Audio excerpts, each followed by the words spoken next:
I got it. All right, Lisa's recording it now. Hassan and Chris, first off, thank you guys for being here so I can have some men in the room more often than I want to admit. There's only a lot more women than men, but I like to have some bros in the room too. Thank you guys for being here. All right. Y'all ready to get started? The recording has started. Chanel Wilson, good morning. Hello. Thank you for coming in the room. Carmen King, thank you for coming in the room tonight. I'm ready to get started. We're not going to punish the punishment. All right. I'm going to read some stuff.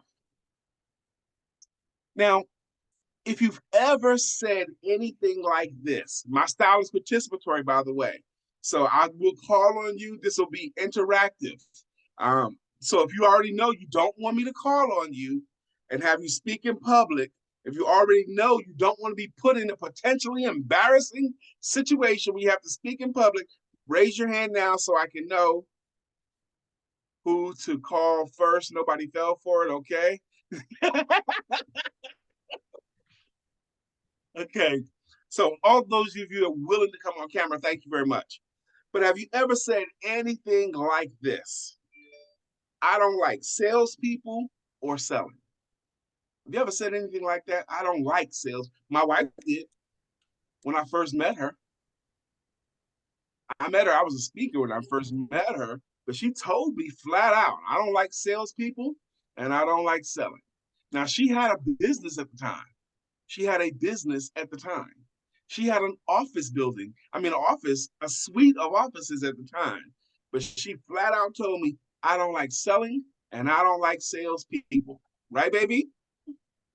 And then you married one. Ho! Have you ever said anything like this? I don't want to sell anything. I don't want to sell anything. There's a person that's on here right now who did a wonderful sales presentation to me on the phone about I'm not a salesperson and I don't sell because I'm this and that and the other. And I That was was like, oh, me. I did it. I confess. Dr. Carolyn was the one. She did a marvelous sales presentation on me about how she don't sell. I said, wow, what a persuasive sales presentation. Have you ever said anything like, I'm not a salesperson or I don't do sales? Have you ever said, I don't sell anything? If they want it, they buy it. Rachel's raised her hand for that. How about this? I'm a professional and I don't have to sell. How about this? I'm an executive. I'm not a salesperson. I'm in biz development. I'm not a salesperson. Okay. You ever say anything like that? I own a business. I don't sell. You ever say anything like that? How about this? He's a good salesperson. He can sell ice to Eskimos. You ever heard something like that before? People have said stuff like that about me. Or Brian, I bet you could sell anything to anybody, Brian. Those, let me tell you right now, are not compliments. And they do not describe a salesperson. Those things describe a con man. Okay. And a con man is different than a salesperson. Okay. Con man can sell an ice to Eskimos. Because why would an Eskimo need to buy ice? Okay. A professional can only sell what will benefit the person better. I can only sell anything that's going to help them. I cannot sell ice to Eskimos, and I can't talk anybody into anything. Those are not salespeople. If you've ever said any of those kind of statements, I'm going to submit to you right up front tonight. Those kinds of thoughts are holding back your ability to sell yourself and your services. If you harbor any of those thoughts, they are holding you back. You have a subconscious mind, and your subconscious mind acts as a governor on how you operate your day. Okay? Holla if you hear me. Your subconscious mind tries to make you right. So the stuff that you consistently say about yourself, the stuff that you're willing to say out loud, your subconscious mind is going to try to make you right. When you say things like, I'm so clumsy, I'm always late, I can't do math, when you keep saying these kinds of things, your subconscious mind is going to try to prove you right, and it'll trip you up in a simple math problem. It'll make you late. It'll cause this to happen to you. So the first thing you have to do is to stop saying that negative stuff on yourself. Stop putting it on yourself. Stop. Even if you feel it, from this moment forward, you no longer have the freedom to say it. You can't say that stuff. Amen. Amen means you heard, understand, and agree. Amen. You can't say it. Stop saying Amen. that negative stuff. There was this woman, she wanted to get a rhinoplasty surgery. She had a big nose, and she felt her big nose made her look ugly. So she is in California. She gets a top plastic surgeon, and he performs a rhinoplasty surgery on her to reduce her big nose to make it a small and pretty nose. He does the surgery, and he does the surgery well, and the surgery goes well. A couple of weeks later, when the swelling has gone down, the doctor removes the bandages, and he sees a beautiful new, perky, small nose. And he shows the woman a mirror, and he goes, "How do you like your beautiful new self?" And she said, "I still feel ugly." She said, "I still feel ugly." Because that, and he talked about that for forever. Time grown, she had accepted that about herself, even though her physical appearance didn't match what she felt on the inside. She still felt that way. How could she not feel that way anymore, even though she didn't have that? What could she have done? What could that doctor have suggested? Somebody tell me, how do you help that woman who feels ugly because of her nose and she no longer has that problem? What would you say to her? Teach her to change her mindset. Okay, how would you help her to do that? I guess keep reminding her that she was beautiful. Yeah. And probably it will take a lot of reminders, a lot of them. And over time, for her to accept her beautiful new nose. Okay. When those of you who have, has anyone here, they say it's not so much anymore, but it used to be very popular in this country that the number one fear we have is speaking in public. And a lot of times that fear happened because of something that happened in elementary school. The teacher asked them to read something out loud or come to the board and say something, and their voice cracked and the classmates laughed and they never wanted to speak in public again. Or they saw someone that happened to somebody else. That's what happened. So they don't want to try it anymore. But those things are not true. That's just what happened at the time. And if we keep reinforcing that, I don't speak in public. I don't like speaking in public. I don't like speaking in public. I'm afraid to speak in public. That nonsense lie becomes the truth. Does that make sense? Michael Jackson had a lyric in his song, because the lie becomes the truth, you know. Hey, you're walking. Are you walking? Are you walking, Annie? Okay. Things also, now, very often when I get a group of people together, I like to ask this question. And you don't have to raise your hands, but I ask the ladies if anyone here considers yourself single. And the hands, a smattering of hands will go up. And I'll say, I have this man I want you to meet, and he's a salesman type. With just that description, how do you feel about meeting that man? Dr. Deborah, you're chuckling. Rachel, you're shaking your head. Dr. Deborah, why are you chuckling about, I want to introduce you to a guy, and he's a salesman type? Please unmute yourself and tell us. What came to my mind is a slickster. Slickster.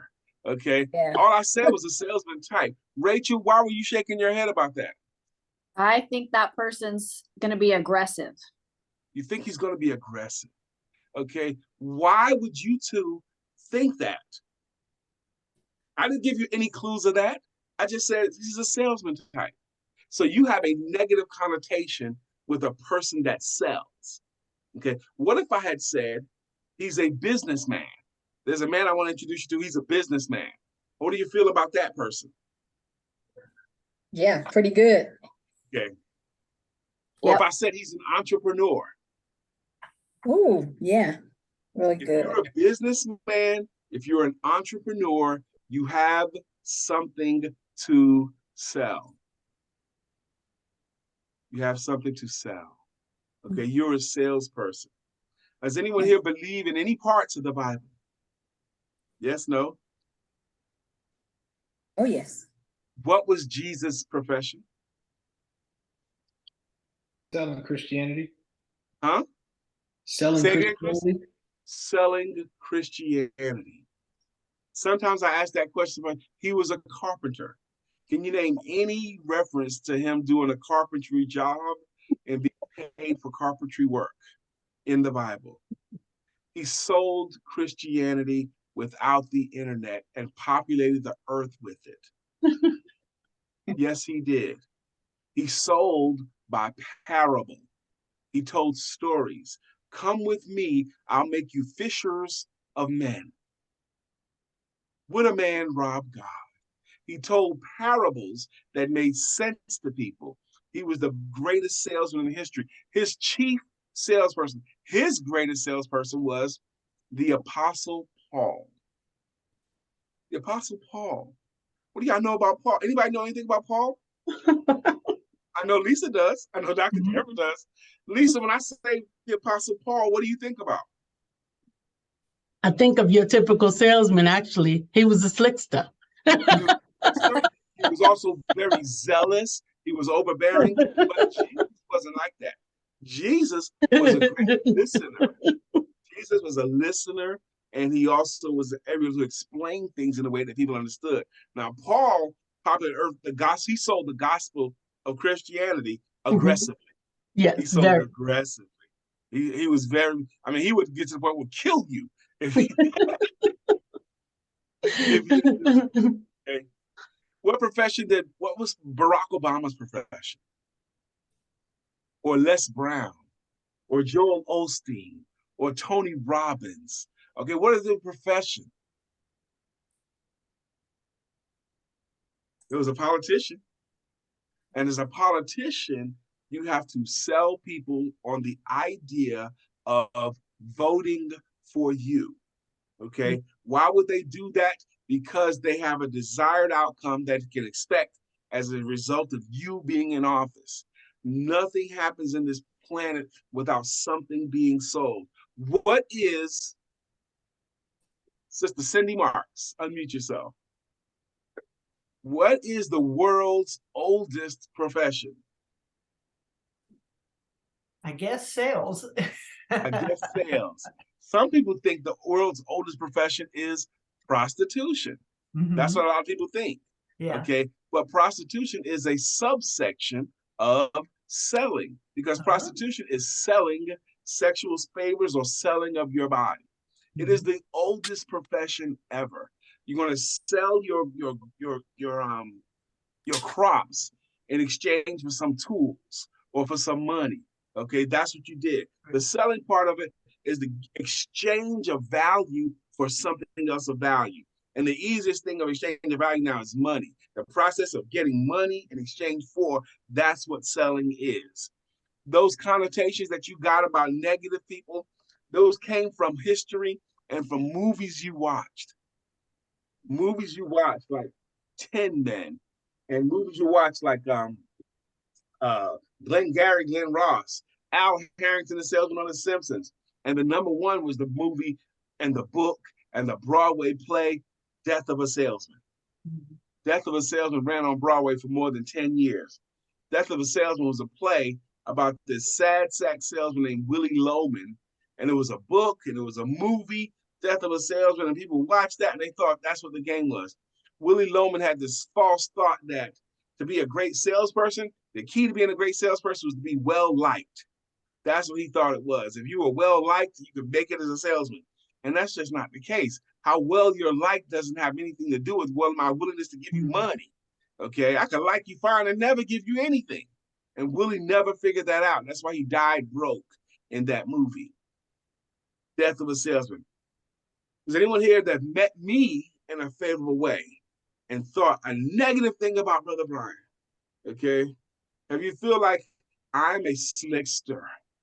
Lisa married me. You feel like I've ever been a slickster? Have I ever done that for you, Dr. Deborah, or for you, Brother Hassan, or for you, Sister Rachel, for you, Dancy, Dr. Carol? Have you ever felt that I was a sleazy, slimy slickster? Anybody? Lisa, the whole time you've known me here longer than anybody else. Have I ever been sleazy or slimy or slickster? No, Have I ever tried to sell anything that would not benefit the other person that you've seen? no, Have no. you seen anybody sell better than me? Me. yuck,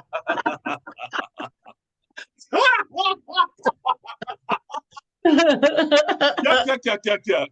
Okay. You're probably my best student of everybody. Okay. Because you took the most notes and you followed up the most and you did the training over and over and over and over and over again. So I would say you're the best student I've ever had, but you're married to me. Okay? But I am a salesperson too, but I'm also an entrepreneur. I'm spending a little bit longer than I thought I would because I want you guys to get it. Great salespeople in the Bible, great business people in the Bible. Paul, Abraham, Solomon, Lydia. Y'all know who Lydia is? Lydia, she sold purple cloth. That's what she did. She sold purple cloth. But she also had a house. And she had a big house. Her house was big enough that she could have guests come over to her house. She welcomed Simon and Peter after they got out of jail into her house. Okay, come stay with me, when you get out of jail. So her house was a big house and she sold purple cloth. I found that in my research just today, actually, about her. But there are a lot of great entrepreneurs in the Bible. There are a lot of great salespeople in the Bible. There are a lot of millionaires in the Bible. It is honorable to sell. The word sell comes from two compound words, Greek compound words, sell and ye, which literally means to help. The word came about to describe the process of helping someone to get the goods and services that they want. I've told several of you here before about the sin of the desert. The sin of the desert. Does anybody here remember what the sin of the desert is? No. I will tell you if you don't. Okay. The sin of the desert is when you know where the water is, but you won't tell anyone else. You know where the water is, but you're keeping that information to yourself. That's the sin of the desert. Your water is your intellectual property and the solutions you have. If you can help solve a problem and you're not willing to sell it, you're committing the sin of the desert. You're keeping your water to yourself. There's two scriptures that two scriptures and a story that really convict me. First scripture is Proverbs 11:26.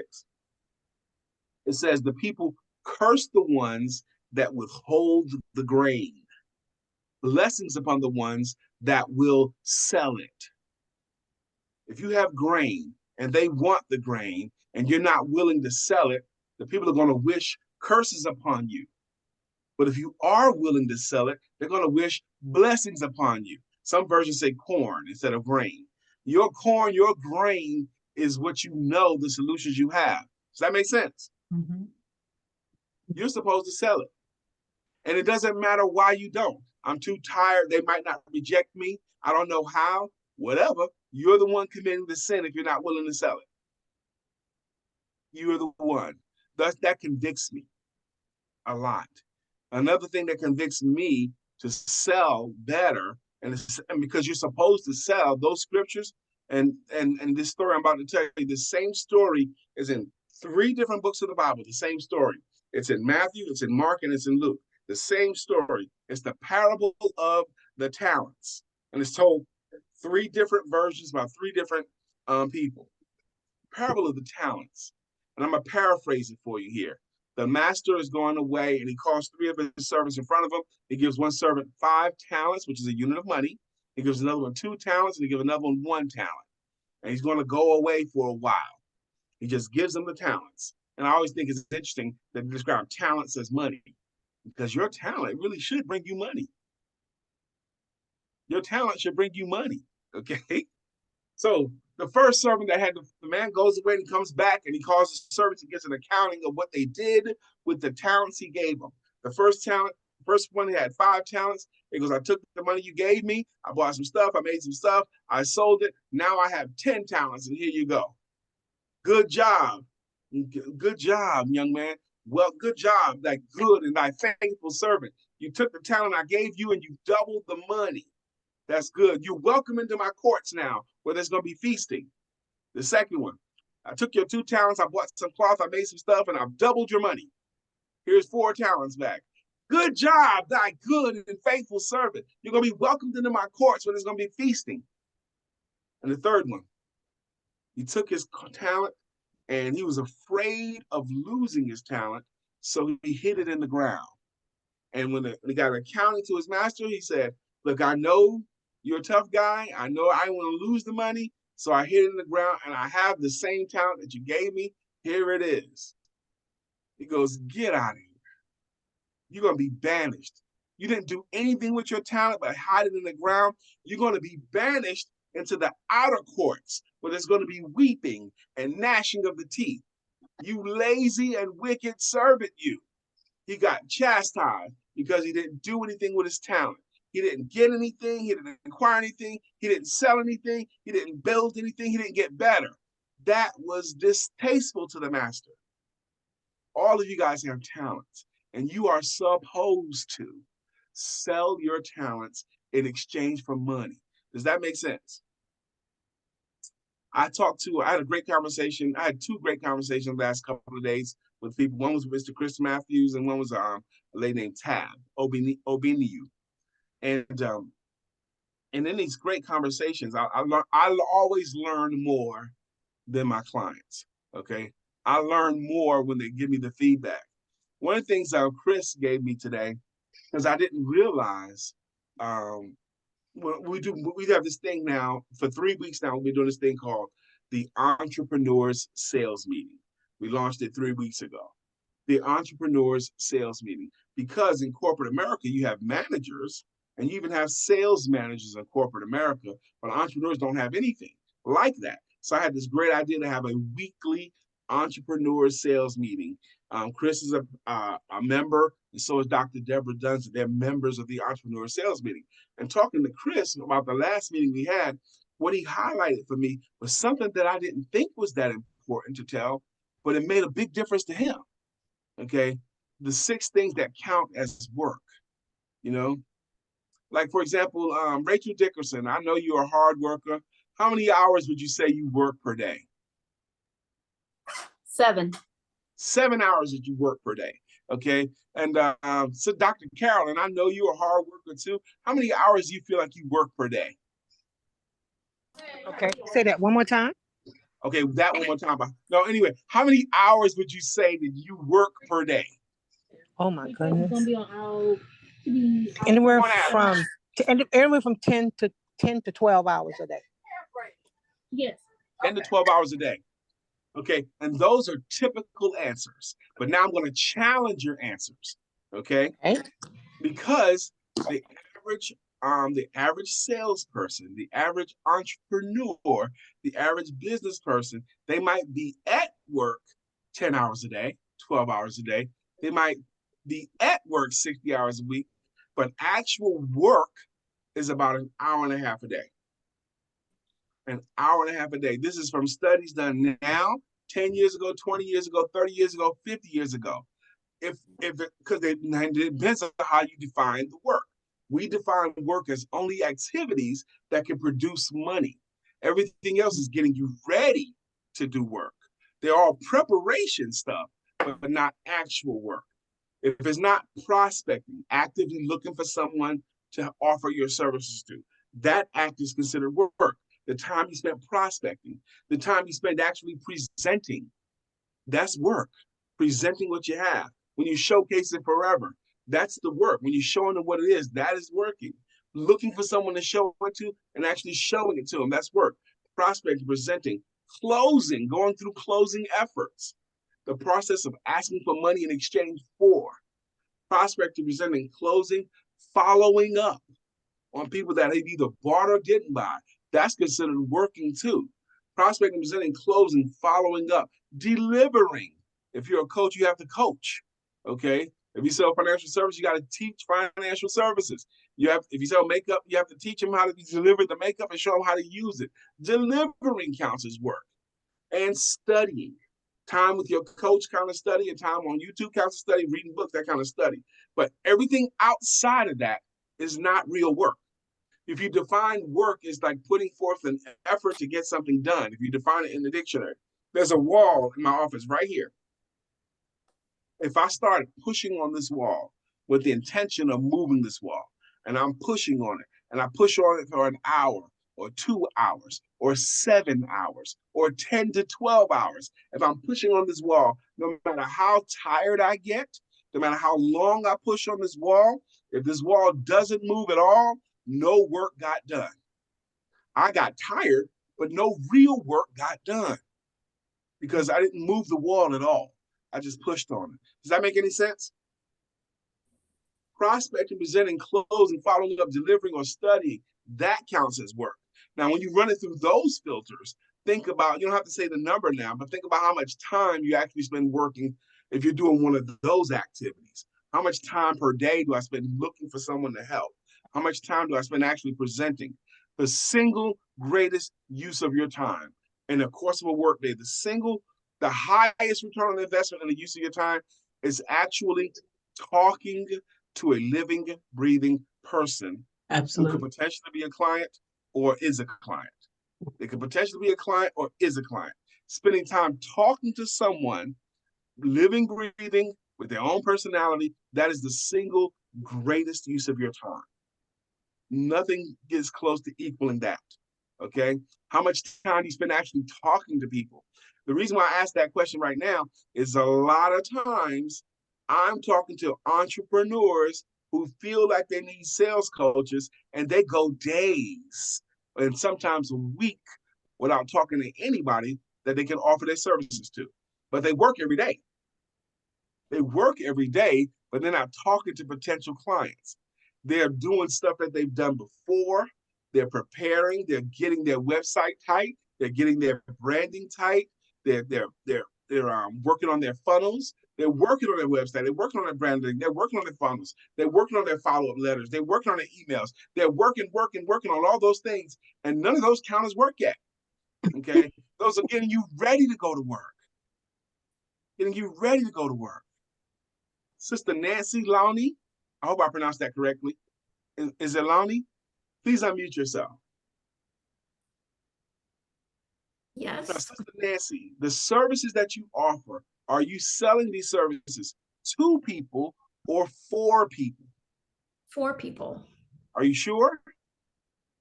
Yes. Are you really sure that you're selling it for them? Well, I hope I am. Good. I was trying to trick you. You're right. You're right. You're selling it for them. See, when you're selling it to people, you're doing it transactionally, trying to get money in exchange for it. That's selling to. When you're selling for people, it's because you know they're better off. If you know they're better off, if they give you the money that you ask for in exchange for your services, give me the money that I'm asking for and you get the services, I have to know that you're better off because it's going to permeate me. It's going to infuse me with confidence or doubt. Okay. If I'm not sure you're better off, I'm not going to be able to present as firmly. Okay. You have to know you're doing it for them. When you give me your pile of money in exchange for my services, I'm going to give you a big old pile of benefits. The money that you give me, I'm going to spend on bills and trips and dinner and whatever. Okay. But you get to keep the stuff today, tomorrow, next week, next year, for the rest of your life. Who gains the most? Me or my client? You got to feel the same way about your service. Who gains the most? You or your client? You got to feel like they gain a lot more than them. It's not a fair exchange. It's a completely unfair exchange. They're getting a whole lot more value than the money that you ask for. And it's never going to be exactly. They're paying exactly. They got to pay for more. They got to get more value than they're paying for in order for it to make sense to spend the money with you. I hope that doesn't sound too high-minded. Okay. Right now, we've been talking for 30 minutes straight. Has anybody gotten any value in this half an hour that they're willing to share with the room? What value have you gotten that you're willing to share with the room? CeeLo Boston, you snuck in here, huh? Yes, I did. I didn't see you until just now. Yes, How I you did. doing, sis? I'm doing all right. How's All right. everybody doing? Does anybody find any value that they're willing to say out loud? Volunteer or be voluntold? Okay, come Right. on. I Yes. think just coming to grips with that idea that not everything I'm doing is actually work that's going to produce anything. Because it does seem like I spin my wheels creating emails and newsletters and, lists and all of this without actually producing progress, making progress towards my goals and things. It's interesting. I promise you, I did not realize how important that was until Chris told me today. It's something that I've been talking about for years. I talked about it for years, Chris. I've been running it off for years, and I've forgotten how important it was until Chris reminded me today. And here you are saying the same thing he said. I didn't even realize how important that part was until he told me today. Go ahead, Chris. And the reason why it was so important is because when you're an entrepreneur, a lot of time you're in a silo where you're not getting a manager to evaluate your progress. You don't have quarterly and annual reviews because you are the boss. So you have to have a system which you've provided that helps evaluate your day, your week, your month, your year. Because you can get caught up in developing and building something, but if you're not quantifying it in one of those categories, it's not work. Thank you for that. And you can get caught up. And like what Mark and Chris and Cindy said, and developing and list making and all of that stuff, you can get caught up. You could do that for days and look at yourself, man, I've been working my butt off. Were you? I've said it myself. I've been working my butt off and I haven't talked to anybody. Okay, I haven't talked to anybody, haven't asked anybody for business, but I worked my butt off. I've said it myself. Okay. To that end, Chris highlighted something else to me. So about a few weeks ago, I told you guys we're doing an entrepreneur sales meeting. Some of you guys in this circle of I can't even see how many people. This is 8, 12, 13 of us. Some of you guys have taken training with me before, and that's great. Okay. Some of you guys have taken a lot of training with me before, and that's great too. I appreciate that. But some of you guys have never worked with a sales coach before. There's another concept I want to introduce to you tonight. It's called fit before fee. Fit before fee. Everybody is not your client, okay? Only the right people that fit with you and your personality should be your client. It's fit before fee. I want you to believe in that on a high level, and I want you to know I believe in that on a high level. So before I let anybody become my client, I do a personal selling you and your services consultation. Okay. I do a one-on-one personal selling you and your services consultation. Some of you guys have had it already. Some of you guys haven't done it. And it lasts about 2 hours long. It's personal. It's a lot of work involved with it. Chris did it with me. And when Chris showed me his notes that he had typed up and cataloged and characterized, I was so impressed with the amount of work we did in a couple of hours because he was able to quantify in good notes. Okay. I saved that stuff you sent me that you took. I saved your notes so I can look at your notes, Chris. From my work, his notes was that thorough. So I saved them all. I can look at them again and again and again. Okay. But it's involved, it's work. And it's a standalone session. But at the end of that session, you'll be better. I think it advances an entrepreneur about a year, is what I think. Because you'll learn, Chris and I think it advances you about a year. Because you'll learn why people will say yes and what does it take for you to be great. But I charge for that too. Now, I charge significant money for that session, okay? So, but I want to show you what I charge for. Lisa, please put up that one slide that we put together, okay?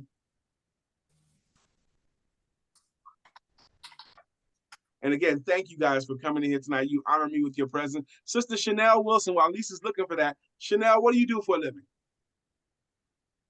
You're on mute. Hi, so sorry, my son's in the background. So okay. I'm a jewelry maker, and I offer.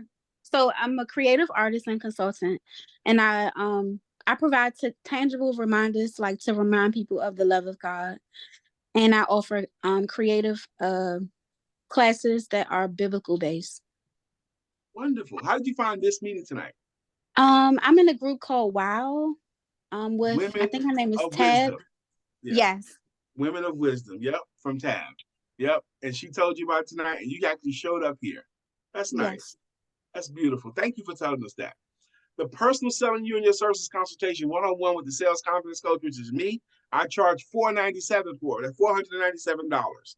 You guys, none of you guys were dragged into this meeting tonight. Every one of you came here because you chose to. All of you could have stayed away, but everyone that came here. So my wife and I, we believe that's worth some money that you got in here. So here's what we're going to do. As an incentive, we're going to offer everyone in this room that same session discounted by $100. You get it for $397. And what we have decided to do to sweeten it, that $397 is going to include now 1 month of the entrepreneur sales meeting. The entrepreneur sales meeting is a meeting that you can all visit for free twice. Cindy, you can come and check it out twice for free. It's on Monday afternoons. Rachel, you can come check it out twice for free. Chanel, you can come check it out twice for free if you want to. You get, but after that, you got to pay for it. Pay for it. It's a membership community, and it's $100 a month. So what we have decided to do, for those of you guys in here, if you want to take advantage of it, you for $397, you get your consultation, and you get membership of into the entrepreneur sales meeting. Lisa, take down the slide now, please.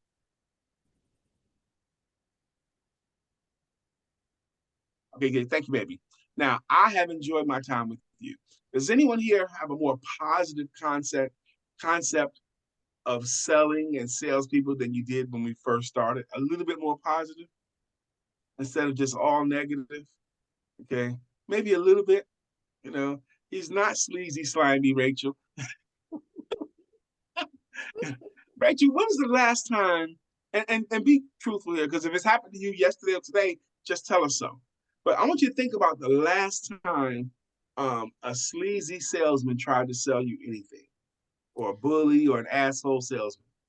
I am also in real estate and property management. I just had to deal with a guy for the last 4 months who was a sleazy, slicked back car salesman type of guy selling fencing that promised me everything and didn't provide it and didn't follow through and was nothing but a pain in my rear end. And I had to deal with him with multiple people, and everybody said the same thing about him. He's like a slick, greasy car salesman.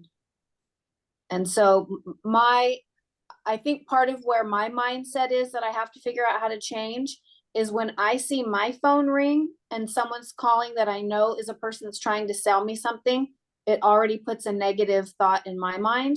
So I don't want to be that person that I'm calling someone else that they look at their phone and go, oh, I don't want to talk to her. She's trying to sell me something. Yeah. But And if you're selling, okay, I thank you for that. 2 things. Would you ever recommend that fence salesperson to anybody? never.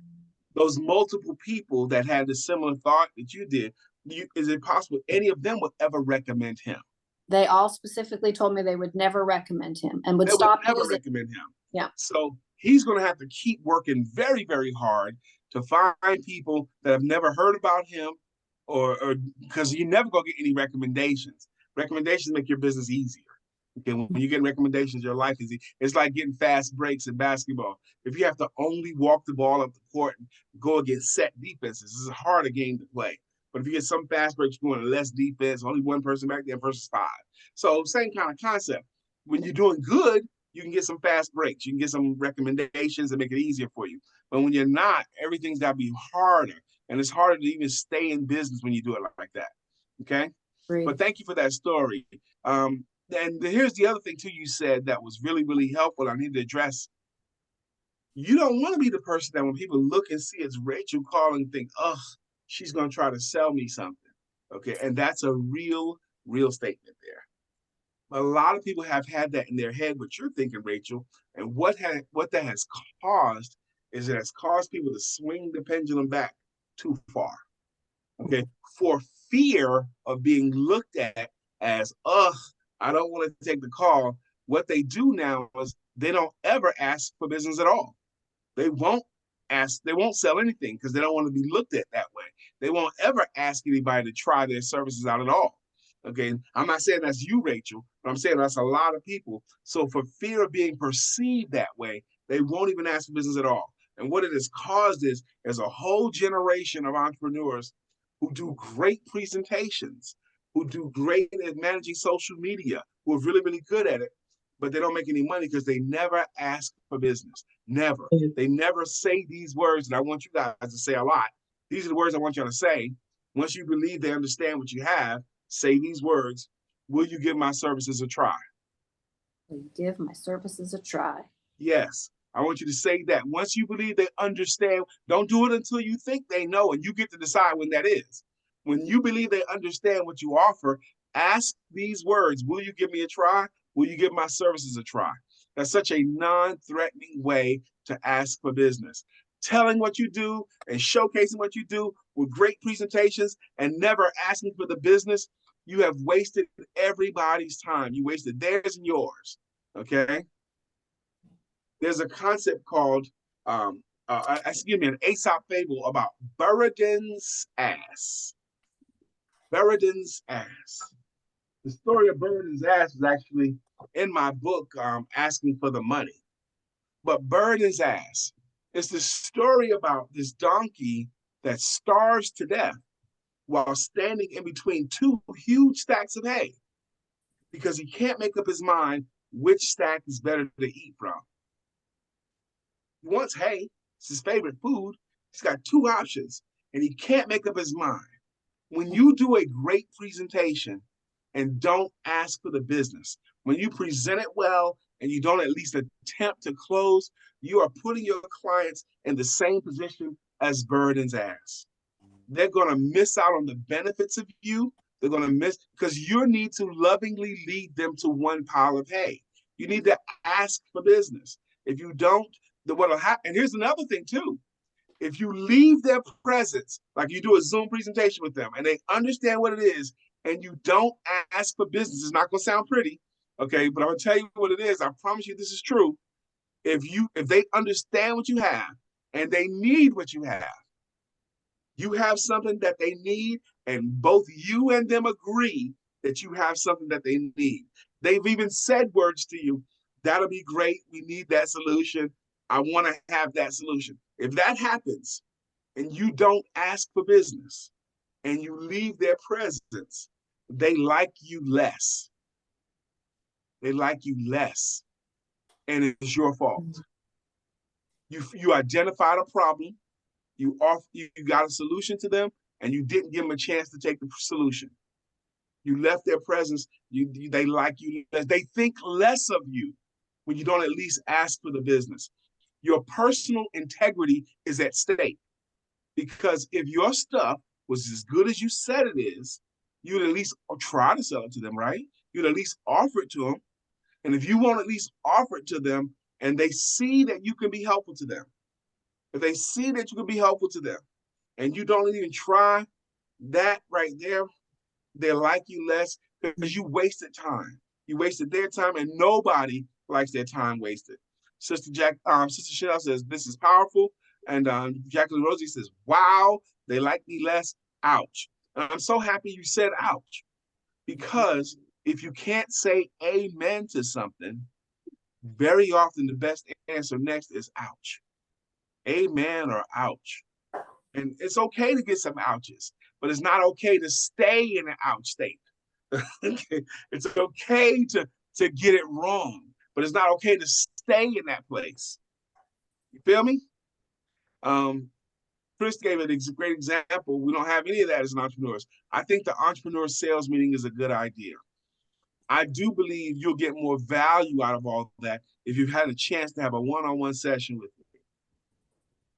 If you already know that you want to take advantage of my offer, you can message me directly, inbox me directly, or unless you want to say it in public. That's all I want to talk about tonight. I'm opening up these phones here, or open up this line here. Does anybody have any questions or comments that they want to make about tonight? Anyone can, and it could be anybody. Questions or comments about tonight? Carmen King says, definitely ouch. It's okay to ouch, Carmen. It's not okay to stay ouched. And we can get you out of that place. We surely can. I would like to say something, Yes, Brian. And Dr. actually, Carolyn. Carmen King is one of my content creators on BAC. So glad Whoop, that she whoop. is here. I'm gonna get them all. I would like to say, and I wanted to say a personal hello to your beautiful wife, Lisa, as well. I really recommend your services to anybody. I have gleaned quite a lot from you in just the short time I've known you, and it's because of this. There are a lot of people who are coaches and consultants, and they hype people up and they make them feel great emotionally, which you do a good job of that too. But you give people real solutions, working solutions that from the first phone call I made, I took just, we had an hour conversation. I took 30 minutes of what you told me, and I got 2 clients that next day.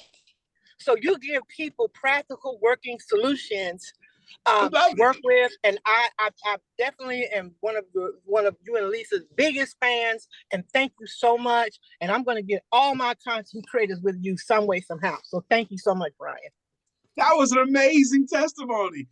That I collect those stories about people using stuff they got from me and making themselves $1. Carmen, I have to ask you to come in the room because she introduced you as one of her content creators through the BAC. How did you feel about tonight? What did you get? What did you think about this time?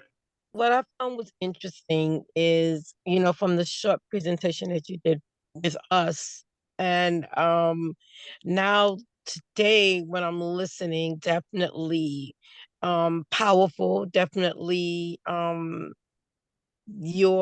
your presentation and all that you're doing is definitely needed, because I think we don't, as entrepreneurs, understand. And one of the things, I'm believing it was Nancy, when you asked her, are you doing it for the for your client or to your client?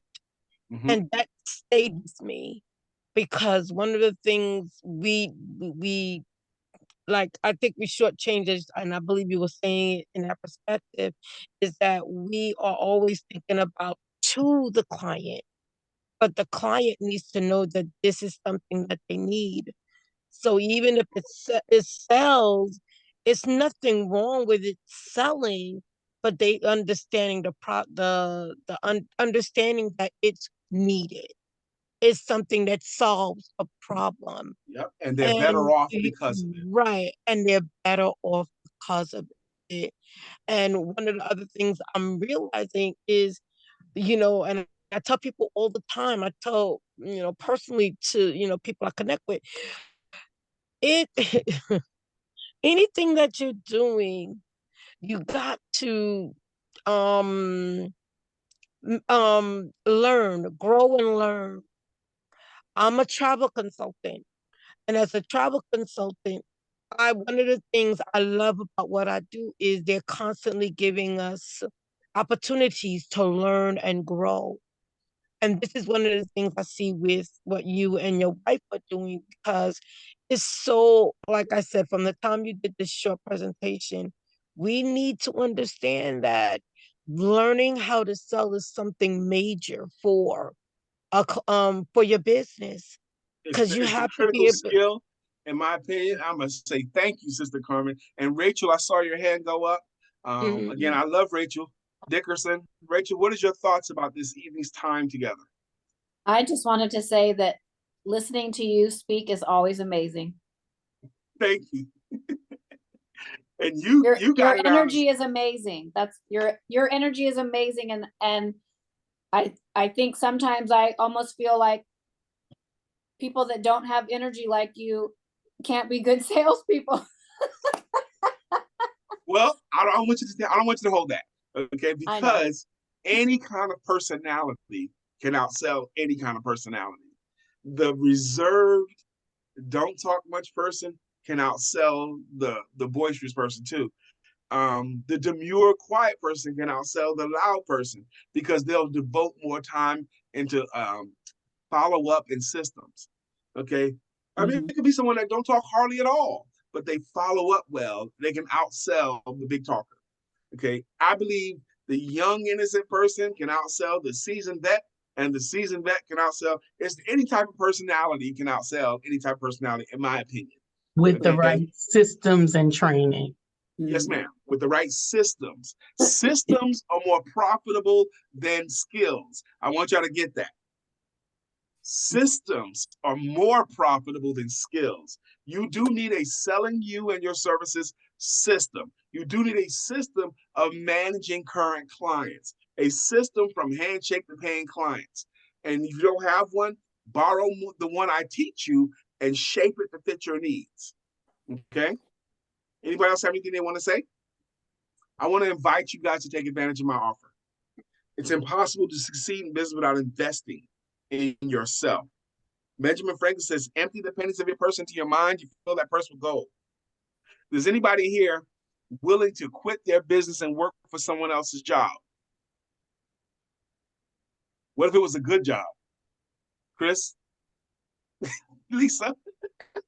Hell no! Nah. So you're No, not going to no quit sir. your thing, right? You're not going to quit your thing. Normally I close in prayer, but we're not going to close in prayer tonight. We're going to close in a call and response, commitment to our thing.